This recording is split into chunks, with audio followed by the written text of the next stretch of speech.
Power star Pawan Kalyan నటిస్తున్న Ustaad Bhagat Singh cinema తెరీ remake అనగానే ఫ్యాన్స్లో కొంత అసంతృప్తి స్టార్ట్ అయింది. కానీ దర్శకుడు హరీష్ మాత్రం మీరు ఊహించని విధంగానే సినిమా మంచి కంటెంట్తో ఉంటుందని ఎప్పటికప్పుడు ఎలివేషన్స్ అయితే ఇస్తున్నాడు. రీమేక్లో మంచి అనుభవం ఉన్నప్పటికీ ఫ్యాన్స్లో టెన్షన్ అయితే తగ్గడం లేదు. అసలే ఇటీవల హిందీ రీమేక్ రెయిడ్ను మిస్టర్ బచ్చన్గా తీసి డిజాస్టర్ అందుకున్నాడు. దీంతో ఉస్తాద్ భగత్ సింగ్ ఎలా ఉంటుంది అనేది అప్డేట్స్ వచ్చే వరకు చెప్పలేని పరిస్థితి. పవన్ సినిమాల్లో ఈ సినిమా కంటే ఎక్కువగా ఓజీ సినిమాకే బజ్ ఎక్కువగా ఉంది. మరోవైపు హరిహర వీరమల్లు భారీ బడ్జెట్తో తెరకెక్కుతున్నప్పటికీ ప్రమోషన్ లోపంతో కావాల్సినంత హైప్ తీసుకురాలేకపోతుంది. ఈ 3 చిత్రాల్లో హరిశంకర్ దర్శకత్వం వహిస్తున్న ఉస్తాద్ భగత్ సింగ్ ప్రాజెక్ట్ ప్రాధాన్యత పరంగా చివరిలో ఉన్న హరీష్ మాత్రం దీని మీద ప్రత్యేక దృష్టి పెట్టాడు. ఈ సినిమా హరిశంకర్కు ఎంతో ముఖ్యమైనది.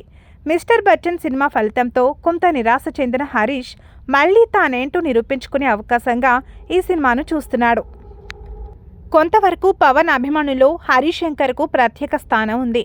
గబ్బర్ సింగ్ సినిమాతో మెగా ఫ్యాన్స్ను విపరీతంగా ఆకట్టుకున్న హరీష్ ఈసారి మరింత స్టైలిష్గా పవన్ని చూపించేందుకు సిద్ధమవుతున్నాడు.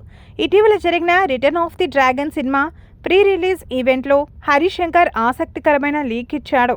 ఎన్నికల సమయంలో వైసీపీ అధికారంలో ఉన్నప్పుడు పవన్ కళ్యాణ్ ఓపెన్ టాప్ జీప్లో కూర్చున్న స్టిల్ ఇప్పటికీ కూడా బెస్ట్ మూమెంట్.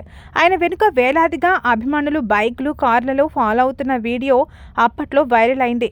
ఇప్పుడు ఇదే సీన్ను ఉస్తాద్ భగత్ సింగ్ సినిమాలో కూడా హరీష్ రీక్రియేట్ చేస్తున్నట్లు వెల్లడించాడు. అలాంటిది ఒక రీమేక్ సినిమాలో ఎలా ఇముడుతుందనే సందేహం సహజం. కానీ హరిశంకర్ తన స్టైల్కి తగ్గట్టుగా స్క్రిప్ట్లో మార్పులు చేసి పవన్ అభిమానుల్ని థ్రిల్ చేసేలా ప్రెజెంట్ చేయడంలో మాస్టర్. గతంలో గబ్బర్ సింగ్లోనూ అసలు వెర్షన్లో లేని అనేక మాస్ ఎలిమెంట్స్ని జోడించి సినిమాను మరింత పవర్ఫుల్గా మలిచాడు. గద్దలకొండ గణేష్లోనూ అదే ఫార్ములా వర్కౌట్ అయింది. కాబట్టి ఉస్తాద్ భగత్ సింగ్లోనూ కొత్త మాస్ ఎలిమెంట్స్ తప్పకుండా ఉండబోతున్నాయని చెబుతున్నారు. అయితే ఈ సినిమా ఎప్పుడు పూర్తవుతుంది, వచ్చే ఏడాది ఎప్పుడు విడుదలవుతుంది అన్నదే ఇప్పుడు ఫ్యాన్స్లో పెద్ద ప్రశ్నగా మారింది. పవన్ కళ్యాణ్ రాజకీయాల్లో పూర్తిగా బిజీగా ఉండటంతో సినిమా షూటింగ్ కాస్త నెమ్మదిగా సాగుతోంది.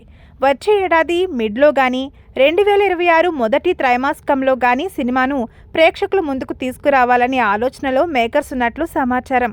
మొత్తానికి హరిశంకర్ లేట్ అయినా ఈ ప్రాజెక్ట్కి హైప్ తగ్గకుండా అన్ని జాగ్రత్తలు తీసుకుంటున్నాడు.